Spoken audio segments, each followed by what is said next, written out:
Well, it would be nice to start this by saying something like, it was an ordinary day at St Edmunds, little did I know what was going to happen later on, etc, etc. It'd be quite elegant, but it's not really true. It wasn't an ordinary day, because it was the day of the swimming gala, the annual swimming gala. I was quite enjoyed the swimming galas at St Edmunds. It was quite a small school and quite a few houses, and so quite a few people had to swim who wouldn't normally be doing that sort of thing. And everybody who was in the team got a point for the house, and it was quite an indulgent crowd. And quite often the people who sort of finished last, spluttering and coughing, will get the biggest cheer of the day. So it was quite a pleasant time. The other nice thing about it is that quite often ex-pupils would come along, and you'd have a chat with them as well. And Paul and I had been talking to a couple of people we'd been teaching, which was very nice to see them. I suppose I ought to go back a little bit really, because that week, that was a Saturday. On the Tuesday of that week, I'd had a bit of an incident, I suppose. The main problems I'd had for a couple of years as an Edmunds was being regarding the computer system, and it had caused me quite a lot of worry. And I'd actually become ill with a medical condition as a result of the stress this had caused me. What's it called? Globus pharyngeus or something. Globus pharyngeus or something. Basically, it's a swallowing thing. You feel like you've got a lump in your throat.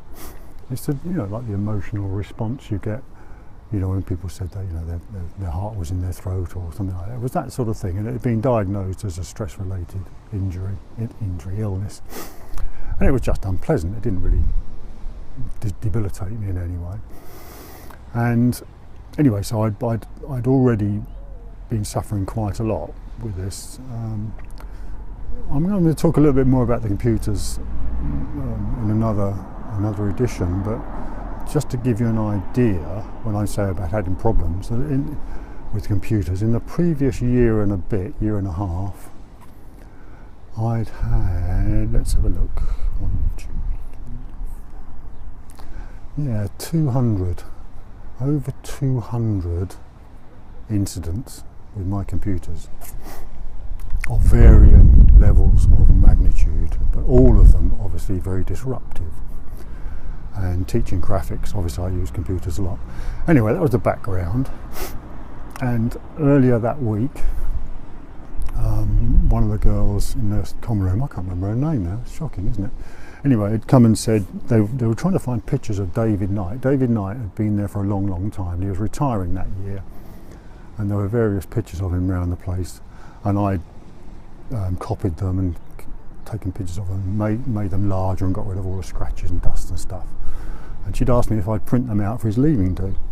So I'd done all this at home, and I came in with a memory stick to print these things out. And I wasn't allowed to use the computers in my room for reasons which I'll explain in the fullness of time. So I was in Paul's room, and I think he had six PCs, 6 or 7, I don't remember. Anyway, basically I plugged my memory stick into one and it wouldn't read it, and I plugged my memory stick to the next one and it loaded it, but then Photoshop crashed and it wouldn't read the file, and the next one I went and it read the file but it couldn't find the A3 printer, and the next one it wouldn't read it, and it was, the next one I loaded it and it crashed, and it just really, I was getting really frustrated. And Paul was there because we were doing this at break,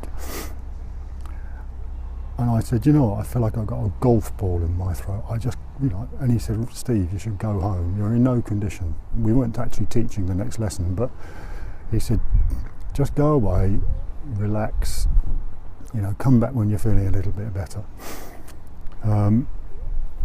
Kathy wasn't around, I don't know where she was. So Paul said, don't worry about it. He said, I'll just square it with everybody. I'll sort out your groups this afternoon. Don't worry, off you go.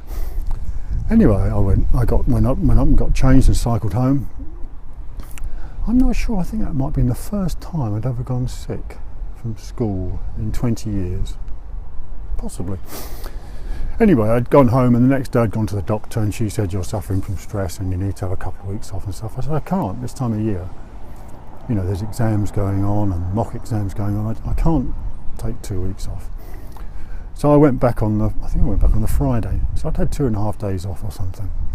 She wanted me to be off for longer. I said, I'm not going to, and I didn't want to take tablets or drugs or anything like that.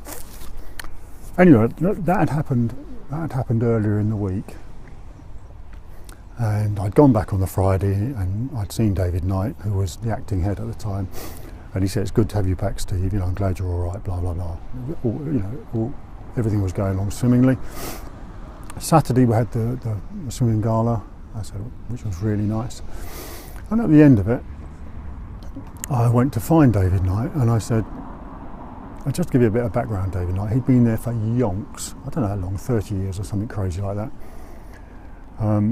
And he was a deputy head, and he was I suppose the reason I hadn't been to see him before, I'd been to see Janet Mander, the other deputy head, and I'd been to see the head, and I'd been to see the bursar, and I'd been to see the chairman of governors, all sorts of people I'd spoken to about these problems with computers.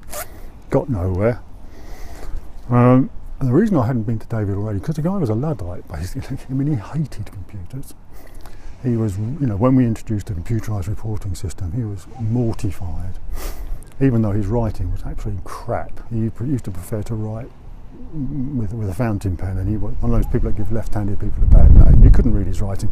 But anyway, he didn't like computers, he didn't want them in his room, he didn't have anything to do with them. Anyway, I went along to see him, and I said, you know, I've seen everybody else about this, David, and as you're the acting head at the moment, you know, you're my last hope, really. You know, what else can I say?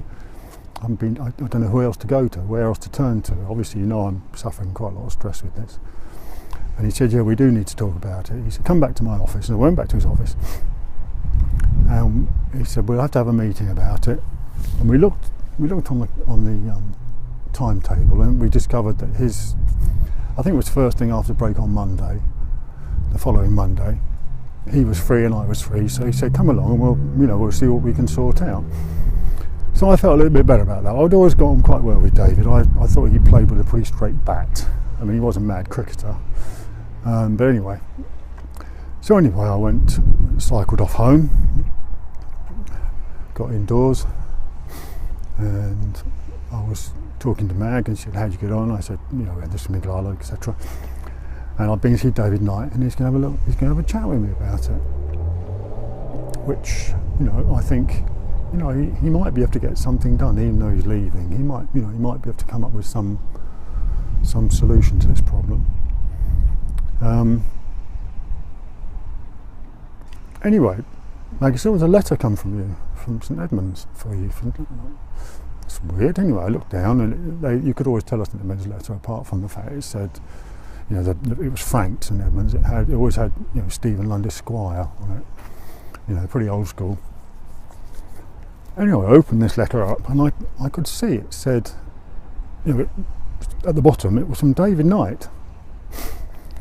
And I said to him, that's funny, you know, I was only talking to him half an hour ago, 35 minutes ago. Anyway, I started reading this letter, and it said, there are concerns about your interactions with staff and pupils, and we're concerned about health and safety, and you are suspended until further notice.